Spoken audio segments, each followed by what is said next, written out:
A little boy walked into a bakery with a handful of coins, and what happened next made a billionaire stop everything he was doing. This is a story about a single moment that changed two lives forever. One was a child who had almost nothing. The other was a man who had almost everything. And somewhere between those two worlds, something happened that nobody in that bakery ever forgot. Stay with me, because the ending of this story will hit you somewhere deep.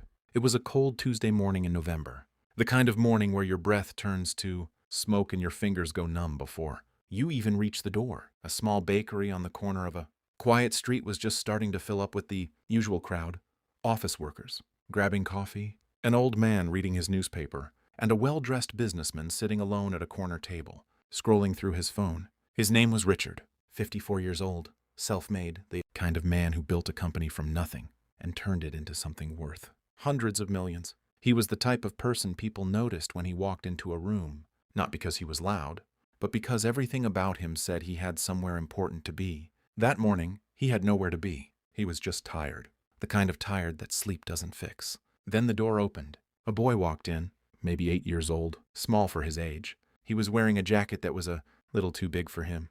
Probably. His older brothers, and he had a backpack hanging off one shoulder. He walked up to the glass display case and pressed his nose against it, looking at all the cakes lined up inside. The cashier, a young woman named Sarah, walked over and smiled at him. "Can I help you?" she asked. The boy looked up at her with the most serious face you've ever seen on an 8-year-old. "Do you have any day-old cake?" he asked. "The cheaper ones?" Sarah blinked. "Day-old cake?" "Yes," the boy said. "My mom's birthday is today. I saved up." He reached into his jacket pocket and pulled out a small pile of coins. He set them on the counter very carefully, one by one, like each coin mattered more than the last. He had counted it before he came. He knew exactly how much he had. $1.73. Sarah looked at the coins. Then she looked at the boy. She didn't know what to say. "Sweetie," she said gently, "our cakes start at $12. The boy stared at the coins for a moment. He didn't cry. He didn't say anything dramatic. He just stood there, doing the math in his head, and slowly started picking the coins back up. "Okay," he said quietly. "Thank you." Richard had not looked up from his phone yet, but he had heard everything. There's something about a child's voice in a quiet room. It cuts through everything.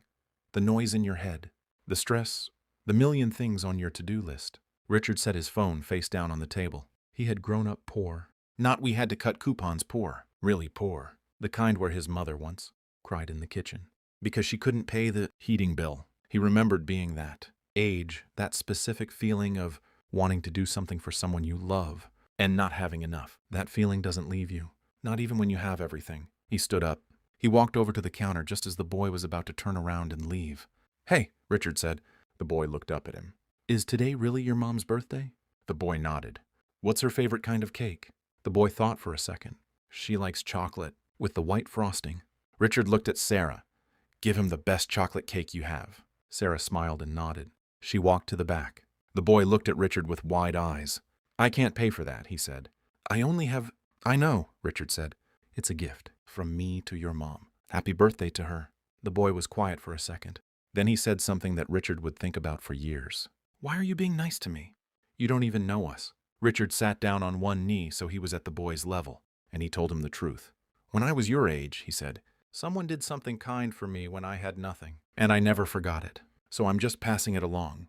The boy looked at him for a long moment. Then he nodded like he completely understood. The way kids sometimes understand things better than adults do. Sarah came back with a beautiful chocolate cake in a white box, tied with a ribbon. The boy held it with both hands like it was made of glass. Before he walked out, he turned around one more time. "I'm going to do this for someone else when I grow up," he said. "I promise." Then he pushed open the door and walked out into the cold morning. The entire bakery had gone quiet. The old man with the newspaper had put it down. 2 office workers standing in line had stopped talking. Everyone had watched the whole thing happen. Richard went back to his table. He picked up his phone but didn't look at it. He just sat there for a while thinking. Here's the thing about kindness, and there's actually research that backs this up. A study from the University of California found that witnessing an act of kindness triggers something called elevation, a warm feeling in the chest that makes you want to be better yourself. It's like kindness is contagious. When people see it happen, they don't just feel good. They go out and do kind things too. That morning in the bakery, 3 different people paid for strangers' orders. Sarah, the cashier, gave a free muffin to the old man reading his newspaper. And Richard, for the first time in years, called his mother just to hear her voice, all because a little boy asked for a day-old cake. Now here's what gets me about this story. The boy had $1.73. He couldn't buy the cake. He knew that before he even walked in, but he still went. He still tried. Because to him, showing up for his mother mattered more than the fear of being told no. That's not a small thing. That's actually a huge thing. Most adults, grown people with jobs and bank accounts, never show up for the people they love the way that boy showed up.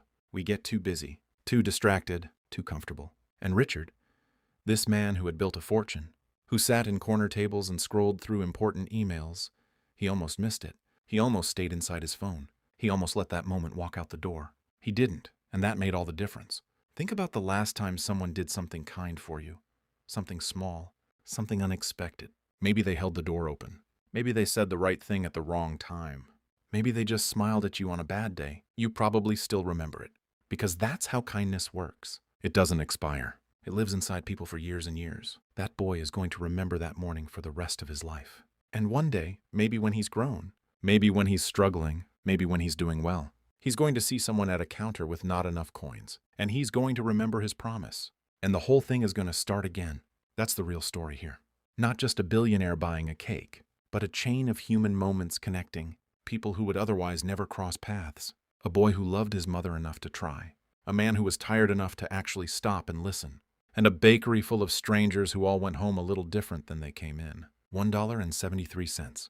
That's all it took to remind an entire room what it means to be human. If this story moved you even a little, the next video on your screen right now is going to hit even harder. Go watch it.